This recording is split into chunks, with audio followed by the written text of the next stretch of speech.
Yeah, so I think I was one of these people that probably had it for a really long time, had periods where I was affected, but just kind of kept going. It stopped me in my tracks 2016. I couldn't work. I lost my job. I just think I felt like I'd lost everything that was recognizable at the time, that I had stopped bringing anything to our table because I just couldn't do all of the things that I prided myself on being, which was a mum, a wife, a nurse, kind of a really good friend. I was kind of one of those people that I just wanted to give. And then I couldn't do that. People think I'm a bit weird, but I am actually really grateful I got ill because I got the opportunity to stop, get off and say, actually, that was a bit shit. And now I'm still me. I just get to be me in a way that feels good, that feels more aligned to kind of what I want to be doing. It's not perfect. I'm never perfect. I go against the grain of perfect on purpose. I go for authentic every time. But yeah, we've obviously we've bought the farm and we've renovated the farm and now we're selling the farm, so we just have a nice life together. I go to Pilates. It sounds a bit dull, really. We just kind of potter around doing nice things and just spending time. And we've just embarked on a puppy. Douglas is 1 this month. Let's go. Charlie Bennion, all the way from UK. Indeed, all the way. Can you believe you're here? Honestly, no, probably not. Yeah. It is a little bit surreal. I've been manifesting this for a while, so I'm really grateful to be here. It's It blows my mind. Like when I met you, like you were in the deepest, darkest suffering of chronic fatigue syndrome. Yeah. And to think, fast forward, I think 7 years later, you now work for the company that helped you get better. And you're here in real person at the headquarters with the whole team about to embark on a team retreat. Yeah. It's like the Noosa weather is like the metaphor for the whole thing because the sun's shining, the skies are blue. Yeah, it's pretty amazing, actually. Yeah. Well, thank you for being here first and foremost. It blows my mind just like thinking about how far you've come in your journey, and it's like I'm just so happy you're here. Like selfishly happy that you're just here. Like it's just so cool to see you and meet you and celebrate you. And I just said before off air, I was like, you just look incredible. For someone who's probably got jet lag, and it's a long way from UK to Australia, like on a plane. Yeah, it is. That's a huge effort. But another metaphor. Another metaphor of recovery, right? They're there everywhere to be found. Take us back before we met. What was going on in your life at the time, when you kind of were struck down with chronic fatigue syndrome? So I think I was one of these people that probably had it for a really long time and sort of had periods where I was affected but just kind of kept going. And then 2014 I started to get more viruses, and that's when it sort of started to stop me working. Yeah. And I was, I had a really busy job, really busy life. What were you doing for work? I was a mental health nurse. Wow. Yeah, and I worked in kind of busy, it was like impactful end kind of jobs, if you like. Yes. So criminal justice, crisis intervention, full kind of thing. A&E was my last job. Yeah. So there was a lot, and I was a mum. We have a blended family, 5 kids, all growing up. And I was also thinking about doing some freelance coaching. So I was doing training. So I had like other bits on the side. So I remember, I think I've told you this before, I was like really proud of myself because I bought a diary that I could get 3 jobs into. And when I look back now, I'm just like, honestly, Charlie, what were you doing? So I think it stopped me in my tracks 2016. I couldn't work. I lost my job. So it was dark. It kind of came from, but it felt like it had come from nowhere. But looking back, I just wasn't hearing myself. I just wasn't hearing all the signs, the viruses, the fatigue, the low mood, the frustration, it was just horrible. What was it like going from, very affluent type of person, high achiever, helping everybody else, but then feeling helpless. Like, what was that like, going from like that to then retire, not being able to work? And yeah, I probably should have done this on jet lag, but yeah, no, it was really sad. It just was really dark, and I felt like, I just think I felt like I'd lost everything that was recognizable at the time, that I had stopped bringing anything to our table because I just couldn't do all of the things that I prided myself on being, which was a mum, a wife, a nurse, kind of a really good friend. I was kind of one of those people that I just wanted to give. And then I couldn't do that. So I just went into, I think it was a bit of a pity party, if I'm honest. I was really, it would have been really miserable. Would you call it depression? Like, 100%, yeah. It was dark. Yeah. In those days, what did it look like? Like, if there was a camera in your house, like, was it just laying in bed all day? Was it just crying? Was it? For me, so I think to begin with, what it looked like was me. I was originally quite high functioning, but when I look back and,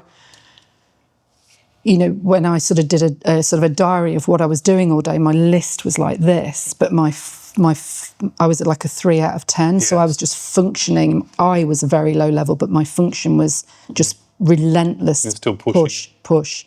And then I just couldn't push, and it just stopped me. And I would literally, Justin would have to push me up the stairs to bed because I just couldn't get up the stairs. Wow. I'd get into bed. I wouldn't sleep.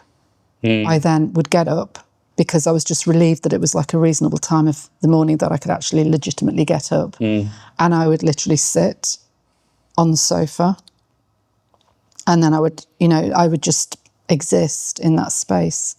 Go to the kitchen, go to the bathroom. I was always very grateful for the fact that I could do those things. But, and then of course, there was that, if I had a little bit of energy, then I would want to do something for my, like cook the dinner or empty the dishwasher or all of those things. So then I'd end up back on the sofa. So I literally just stopped. And you'd feel the pressure having 5 kids in the house. Yeah, it was immense. What was that like? Yeah. I think for them, probably really confusing. For me, just so much guilt, I think, and frustration, because of course I couldn't function, and I think I couldn't ask for help either. So funnily enough, you being the helper. Yeah. It must have been so hard. Yeah. Like, you probably got a lot of love and appreciation and significance from helping and being that person definitely. to everybody. Definitely my love language, I think. Yeah. So I think I just started to get really angry and fed up that people, they were kids, they were living their life, they were doing their own thing. Everybody has a life and everybody does their best. But of course, because I had also set these standards of how I thought things needed to be done, everything just fell short of everything. It was just a nightmare, really. And I think I must have been really grumpy. Tough. What were some of the symptoms you're experiencing, like on a physiological level, neurological level? So I started, my trigger symptom was vertigo. I had labyrinthitis, so that was like a real dizzy, as if I was like drunk all the time. Wow. And I had brain fog, and I couldn't get my words out. I had like massive fatigue. I just couldn't do anything. I had like pains through my legs. Yeah. Low mood. Gut problems, massive gut problems. I mean, gosh, the list was endless, really. I had problems with my vision. Crikey, I'm trying to think. It actually feels like a really long time ago. Well, it kind of was, now that your life is so different now. It was like, I think the way I used to describe it to people was like the worst hangover of your life, having just done 2 night shifts, like having just got off a long haul flight. It was just, I felt horrible. It was like toxic from top to bottom, as if I'd got like all this just sludge in my body. Yes. I just couldn't compute at all. Yeah. Was it hard at the time with your husband, like, to be on the same page? I know he's a very sweet guy. I've met him myself. Yeah, he's a sweet guy. You know, but I think for him it was hard because I didn't do what it said on the tin. That's how I felt. And I think if he's honest, he'd probably say the same. You know, we kind of went from this, you know, what we thought we had in our marriage to then, like, I just kind of stopped and got off. Yeah, well, you couldn't do anything, be anything. So I think it was challenging, and I am massively grateful to him because he did his best within his capacity at that time, and it was really supportive. Amazing. Yeah, really supportive. Yeah. Yeah. What was your biggest challenge before joining the recovery program? Like, what was your biggest thing that was just like you were butting your head against a wall kind of thing? I think probably understanding the part that I played in having got into that position in the first place. So, like, you know, I don't mean it was like my fault, but I had really crap boundaries. Really, I was just, you know, I just wanted to please everybody all the time. I just wanted to give everything all of the time. But I don't think I was doing a very good job of it. And I think for me, it was understanding what was going on. I didn't understand that was, I was faced with this situation that it just felt like it had come from nowhere. Did you feel at that time, what was the feeling? Like, just lost? Like, what was the Denial, probably. Wow. Yeah, because that was the thing. I was like still pushing and pushing, and that was the problem. And I remember the last day, the last day I should have been at work, and I was out in the morning, so I was on a late shift, and that was the problem with shifts. You can cram so much into your day when you work shifts. You know, you do the shopping, do the washing, do the cleaning, and then go to work.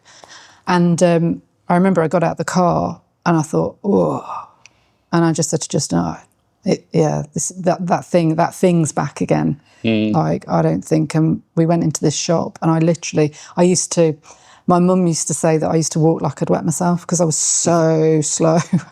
And that's what I was like in this shop. I remember I was having to hold on to, I just couldn't get round. And then I called in sick and I never went back. Wow. Yeah. And that was just one of the symptoms. But at the time, you probably had no idea.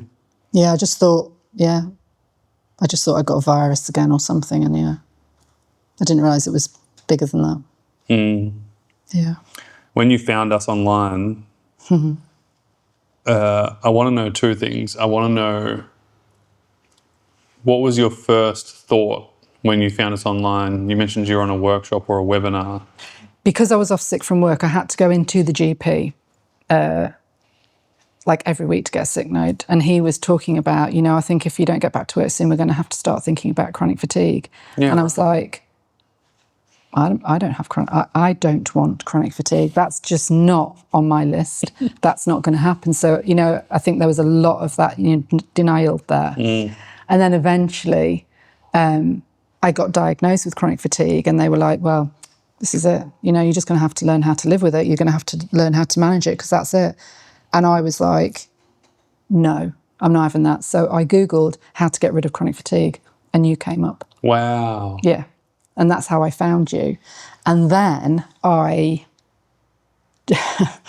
joined the webinar, the one that I thought that you might be able to see me on, because I was like really terrified. So I can't tell you how much courage it took. And I'm so glad I took that step. Yeah. Because I was lying in bed listening to you. I remember the sun was shining, and I just started to cry because you were literally talking my life. What did I say? Oh, What did I say that hit you and made you cry? It was just you were talking about, I think, your experience, and talking about the symptoms and creating that understanding of what I was experiencing. So it just made me feel like somebody understood, because obviously nobody understood. Everybody just thought, even like, you know, my closest friends, they were really, really worried, but nobody kind of got what was going on. Yeah. And there was this guy in a computer talking my life, and I just cried because it was such a relief. That's what I felt, was relief. Relief from what? Relief that I wasn't alone, relief that I knew that there was somebody who understood and could help, could make it better. Yeah, yeah. Before you joined the program, made that decision and commitment, because it's a big commitment, what were your biggest hesitations before joining? Was there skepticism? No, never for me. It was more having the courage to step into something that I didn't know, if that makes sense. Yeah. I suppose, I don't know, because of how I define myself in my world, you know, even though it was quite a big world, it's actually very small. And then there's this guy on the other side of the world, and it's online. And so I think it was just courage for me. I didn't want to, I think one of my things always is I hate feeling stupid.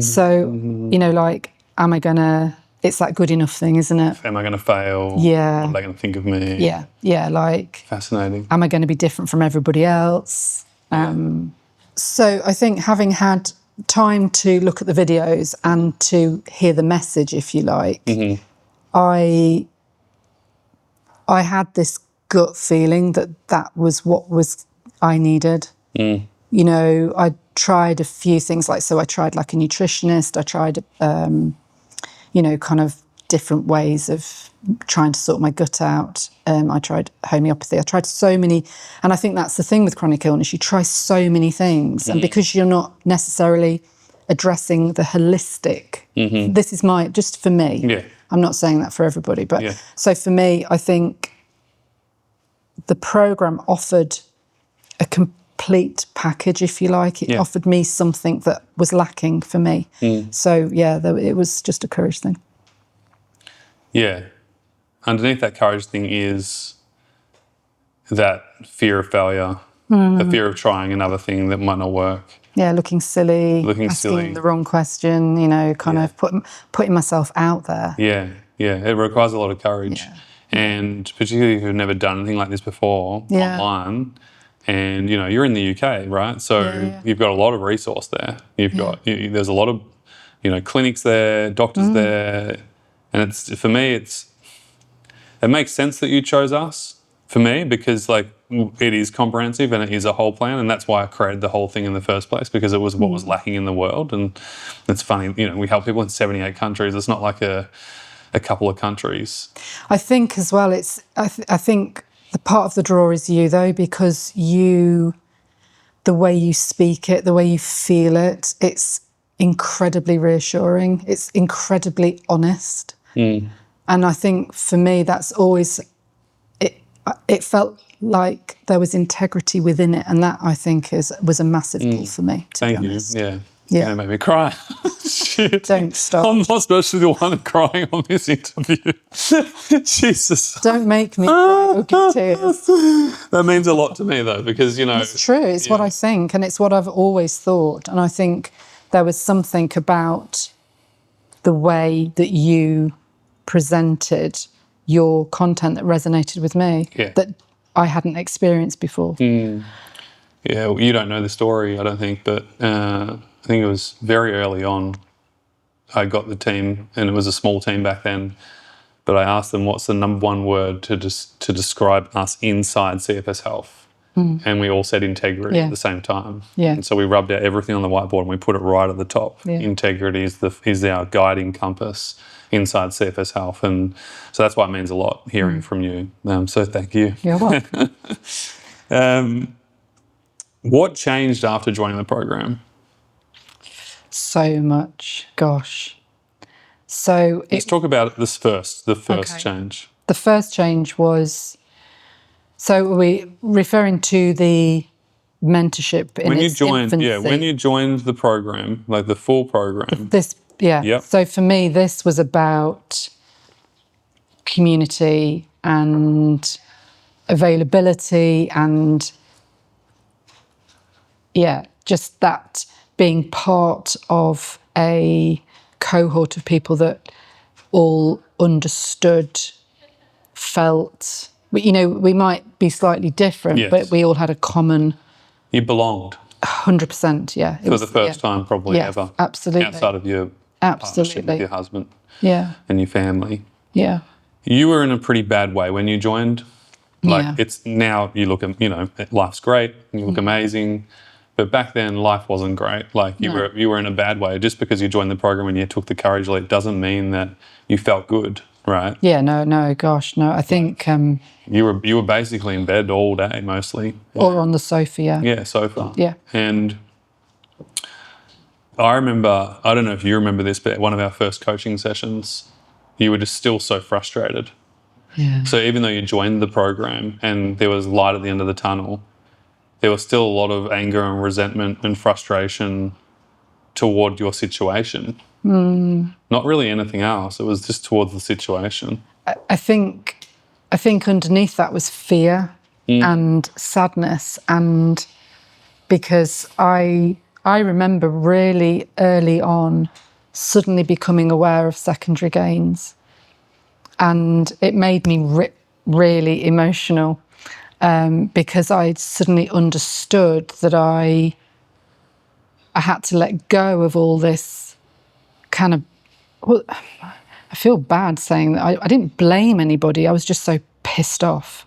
Yes. Because everything had changed. Everything, it's like a loss, isn't it? It's like a grieving process. By this time I'd kind of lost my job. I was really worried about the impact it was having on my kids. Obviously the dynamic changed for me and Justin. It impacted on friendships. Well, you also weren't the Charlie Bennion that everyone knew. Exactly. So that would have been the whole... Yeah. So I think I started to understand. So that change was really important for me. I started to understand how I needed to kind of focus on me as opposed to kind of focusing out. Yes. Yeah. Very much was at the start, not finger pointing, but outwardly blaming and... being angry, almost like, I think that was just a way of masking guilt, to be honest, looking back. I think I just felt so guilty that I'd let everybody down, that it was just easy to blame everybody else. Which is crazy, because you didn't let anyone down. Well, at the time it felt... Yeah, it was difficult. But you were unwell. Yeah, I was. I was really unwell. So and I think part of the process going through the program made me understand how unwell I was, because I think you've got to understand where you're at in order to kind of start building from that. Yes. So the acceptance piece was massive. Yeah. And it took a while for you. I don't know if you remember. Oh my gosh, I played chicken big time. Yeah, it took a while. It takes a while for most people. Yeah. It's a process. It's a process. It's not like you can click your fingers and be like, I accept everything and I feel great about it.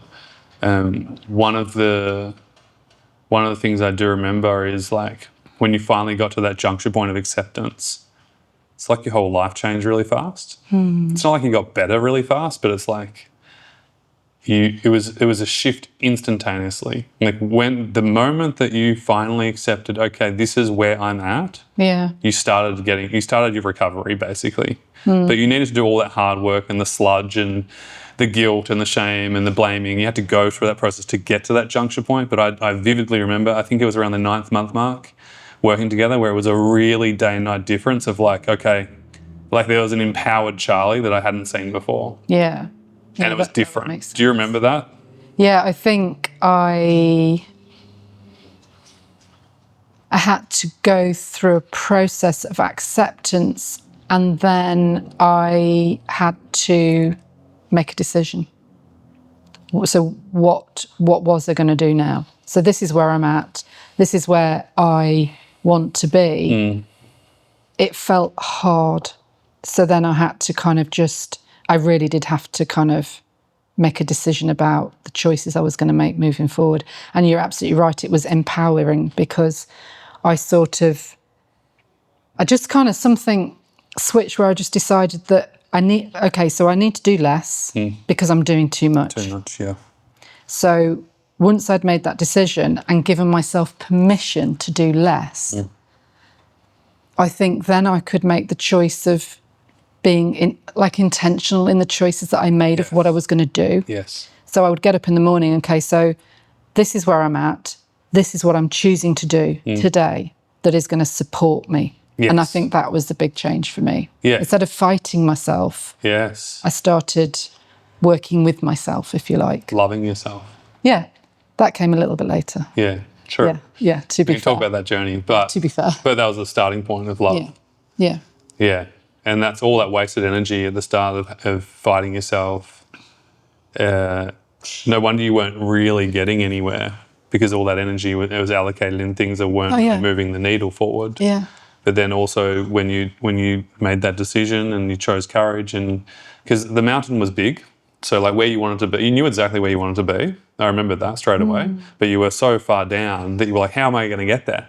Like, how am I going to get there? Like, that was your kind of recurring question. Like, but I think even in the beginning, you see that thing up there was probably flawed because it was still based in like expectation, perfectionism. You know, I've got to be better. yes. Not necessarily well, but better at this. You've got to be better at getting better at doing life, better at being a mum. But, you know, I've just got to do it better. And so that was almost part of the fight. Yes. So in some ways it wasn't a waste because I had to go through that learning. Yes. Just had to do it. 100%. Yeah. It's very good awareness. So acceptance was the first key point that you kind of learnt through the program. What happened after that? You know, you started doing all the right things you mentioned, but what did you physiologically feel is a difference in your body and your being over the next kind of 12 months? Like, did you notice that your symptoms started to decrease? Yeah. You felt better, like day to day, when you were laying in bed, when you were moving around the house? I think let me think. How did I think I probably felt lighter. And I feel like I probably could just do more of the same, if that makes sense.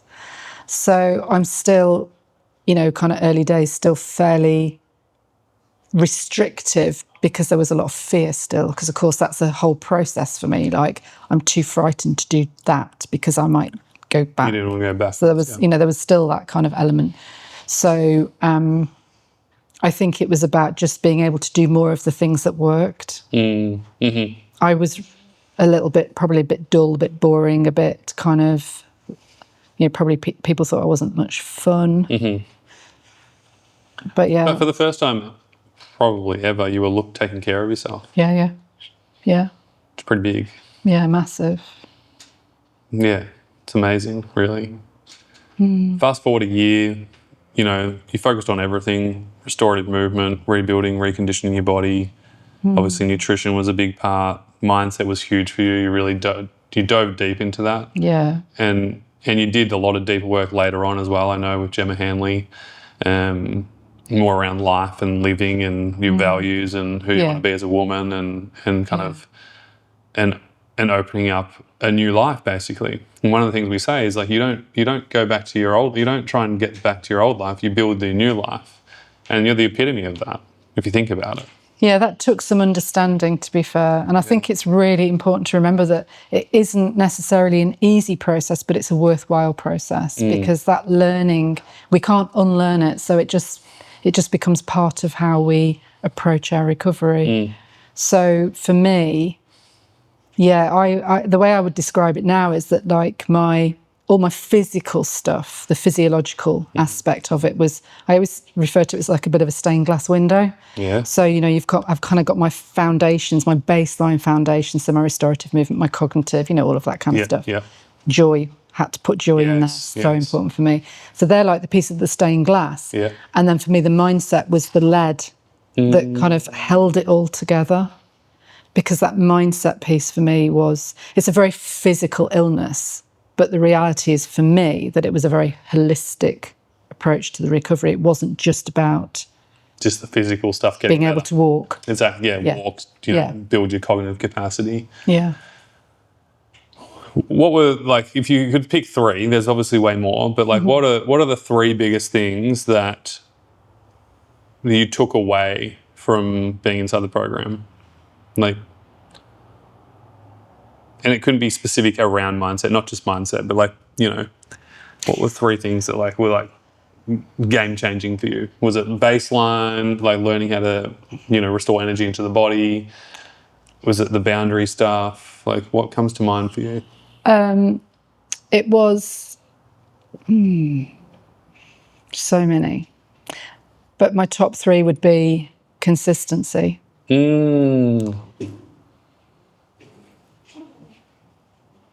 boundaries, gosh, consistent, and being intentional, I think. Tell me about that. So even if, and I would still apply this to me now today, if I create an intention, say for movement now, so it was about doing what was appropriate in that moment, but trying to do something so that I felt that I had made that empowered choice. Yes. So it wasn't about, you know, say, you know, I'm at A and I'm trying to get to C. It wasn't about getting to C, it was about starting from A. I don't know if that makes sense. Yes, it absolutely does. That's how you're going to get results. Yeah. So with nutrition is a really good example for me. So it would be about, so it wasn't necessarily moving away from the toast for breakfast, but it was about, okay, so if that's all I can manage, I'm going to have a piece of sourdough and I'm going to stick something nutritious on it. So that was my basic. Do you see what I mean? So I'm creating an intention. Yes. Yeah. Yeah. To do the best that I can in that moment. Yes. And I think that makes a massive difference. It made a massive difference to me. Yeah. It's the difference between like choosing something that's not great for you and choosing something that is good for you, right? And doing the best you can within that based on your capacity at that point. I love that. So it's taking out the perfectionism piece as well. Yeah. Which sounds like it was a huge deal for you. Yeah. Yeah. And stop judging myself for what I wasn't doing, but celebrating myself for what I was doing. Yeah. I do want to acknowledge you for your consistency. Like one of the things that stood out for me with you is how you showed up all the time. You know, like every second week you were on a different call, you were always there, you were always posting your wins and, you know, doing the accountability check-in every week. Like, I don't think you really missed a beat throughout the whole process with us. Like it was a good solid 2 years of just like consistency. You know, I think that's what you're talking about there, right? With that consistency piece, like just showing up. Yeah, for me, it was about being consistent with the basic tools that helped. So even on the bad days, I could look back and say, well, at least I've done my best. So for me, the daily journal was, I had like 3 or 4 of those and I filled them in religiously. Some days it was sparse. But I'd created the intention so I could celebrate the fact that I'd done it. You know, it was like just one small thing towards my recovery, if you like. Yeah. Yeah. And it just adds up, doesn't it? You know, like yeah, it really does. Yeah. It literally is that proverb, you know, little by little, a little becomes a lot. It just kind of, it all adds up. And of course that kind of percentage, it feels bigger the bigger it gets. So it just sort of... It's a compound effect. Yes. Yeah, it's cool. Let's talk about the fun stuff. Okay. Where are you at now? What's life like for Charlie Bennion? Well, I'm sat in Noosa. Noosa, Australia, in the CFS Health headquarters. You know, life is, I feel very grateful because life is lighter, for sure. It's more, people think I'm a bit weird, but I am actually really grateful I got ill because I got the opportunity to stop, get off and say, actually, that was a bit shit. And now I'm still me. I just get to be me in a way that feels good, that feels more aligned to kind of what I want to be doing. It's not perfect. I'm never perfect. I go against the grain of perfect on purpose. I go for authentic every time. Yeah. So, but you know, it's just about trying to just really appreciate the things that are good, because sometimes life is really challenging. You know, we can't control the stuff that gets thrown in. So it's about how to manage it so that it feels, not manage it, that's the wrong word, how to embrace it so that you kind of get the best from the bits that you can. So, creating certainty so that you can support the uncertainty, if you like. That's cool. Embrace is a great word to use. I think it sums it up well. Give us a bit of a, just from a practical standpoint, over the last few years, what are some cool things that you've done?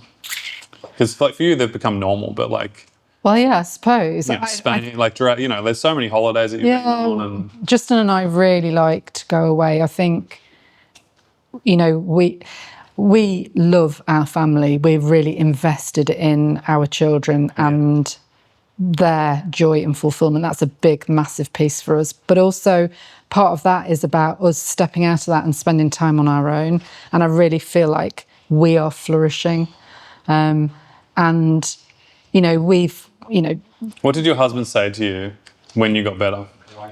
As you're getting better and better and better, he said something to you. Do you remember? No, I don't. I feel like I've got a new wife. Oh, did he say that? Do you remember? He said that to you. Gosh. He said that to you and you told me. He said he...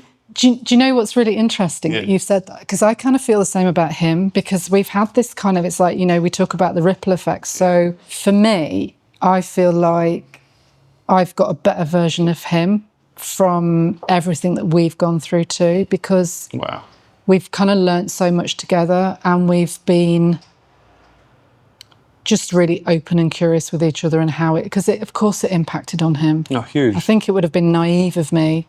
Huge. I think it probably was naive of me to begin with, because I just thought it was all about me. Exactly. And of course it wasn't all about me. It was, it was all about everybody, which makes it more challenging. But yeah, we've obviously we've bought the farm and we've renovated the farm and now we're selling the farm. So we just have a nice life together. I go to Pilates. It sounds a bit dull, really. We just kind of potter around doing nice things and just spending time. Got your dogs, horses? I don't have a horse anymore. Oh, you got a horse. She actually died in 2018, which was really sad. I remember the photo that you posted. She was beautiful. But yeah, we've got the dogs and we've just embarked on a puppy. Douglas is 1 this month. That's brave of you. Yes. Well, he'll see us into our old age. And you're about, from here in Australia, you're about to fly to Spain as well. Yeah. Have a holiday with your husband there. Yeah. And then tell us about the work that you do now. It's pretty amazing. It's a full circle, for you to come on and be hired here at CFS Health and to help other people get better. Yeah. It's pretty unique and special, Yeah, I think, obviously, when I lost my job in 2016, 17. So that was kind of like a real anticlimax of 30 odd years in the NHS and then just nothing. So it took a little bit of adjustment, and that was part of my recovery journey as well, kind of finding my purpose. And I'd kind of just got into my groove, and I was actually in Tenerife on holiday when you contacted me. And do you remember what I said to you? Well, I remember the first bit. You said something like, Charlie, Charlie, Charlie, your name's been on my wall for a while. And Justin went, that's really cool. It's true. Your name was on my board for a while. I was like, I think Charlie could be the next person I'm going to hire. Yes, so cool. To help more people. So it's one of those things that was in the back of my head. It was like, I don't want to sound really ridiculous, but it was like the dream call. So when you told me what you were thinking about, and I just thought, I kind of really need to play a little bit hard to get here, because I don't want to just go, yes, of course. You did. No, I thought about it. You thought about it. And actually that is so the difference between now, because it is a big thing and I am different in that sense now. I do need to decide whether it's right. Exactly. And then, of course, it was right. It was never not going to be. Yeah. And so I, obviously, because I have a retirement, I work just a few hours a week. And well, you do more than that now. Feels like a gift. So why does it feel like a gift? Because the job, oh my God, it's just I get to talk to people, for 20, 25 minutes Regularly, not just one-offs. Like you're No, literally helping yes, through their entire journey. Yeah, it's, I always say to them, when I meet them for the first time, I'm really excited because I get the privilege to support you through this journey now. Yeah. And that's exactly what it is. And, for some of them, it's, blood, sweat and tears. And to be able to, I think because I've gone through this process, it creates real hope. And I am like bona fide evidence that the program works. Yeah, true. So, I just love being able to sit and hear people. It really is. It's a really lovely thing. It's a really lovely job. It's great. Really nice. I don't even call it a job. I call it God's work. When someone says, "What do you do?" Oh, that sounds amazing. Because people say, "Wow, what a great job that is." Yeah, I feel really. It's kind of God's work, really. I feel really proud. Yeah. It's such a lovely thing to be able to do. Yeah. Is to support people to become well. Yeah. And I talk to them about wellness, I think, rather than recovery, because it's a bigger picture. And I understood that. I love that. Having left the mentorship. And then, for me, it's like a spectrum. Yes. So I've just continued to, on this trajectory of wellness, so there's it's like this, isn't it? Just we say getting better. Recovery doesn't have to be forever, but health is. Yes. Wellness is. Yeah. Yeah. So it's a lifestyle choice, isn't it, at the end of the day? For those who are wondering, like, should I join the program? Should I not join the program? From a user perspective, like a client perspective back in the day, what would you say to people on the internet about the CFS Health Recovery Program? Honestly, it's a no-brainer. So it is so comprehensive. It's two things, really. It's the community plus the information. And I think the community in itself is like just a balm, but the information, the understanding, the content, the resources, it just makes recovery so much easier because it's just step by step by step. And the support is phenomenal, really. Not just from coaches, but within the community. Yes. There's so much love. So much understanding. Yeah, it's really powerful. I see people in the Facebook community, you can post something, just like it can feel like the silliest question in the world, but it's not, because it will resonate with somebody. Exactly. It's really amazing. Yeah, no regrets. No regrets. Zero. Well, if you didn't have the courage to choose you and your recovery 7 years ago, you wouldn't be sitting here today in Noosa. Just be grumpy somewhere. Be pretty crazy, isn't it? Yeah, it really is. Yeah, it is. It's I am really grateful. Yeah. Really grateful. Well, I'm really grateful for you. I'm grateful, I'm grateful. Yeah, makes you emotional. I'm grateful for the fact that you helped yourself get better. Yeah. Well, I'm grateful you helped me get better, because seriously, I genuinely believe, it is my heartfelt belief, that I wouldn't have been able to do it without you. So that's my reality. Yeah, and thank you. Appreciation received, and it's, for me, it's just it's so cool to see you just be happy with your husband, your family, like what you guys have done with this blended family, and your grandparents now. It's like, before you started working for CFS Health, I was just I was always cheering you on, always proud of you. To see you here at CFS Health and the change that you're making in other people's lives, and just the impact that you have on a daily basis with the whole members in all the countries, is just so good. So I just want to say, I love you. You're amazing. Love you back. Give me a hug. Appreciate you a ton. Shall I stand on the sofa? Yeah, thanks, David. You're amazing. Oh, likewise. Thank you.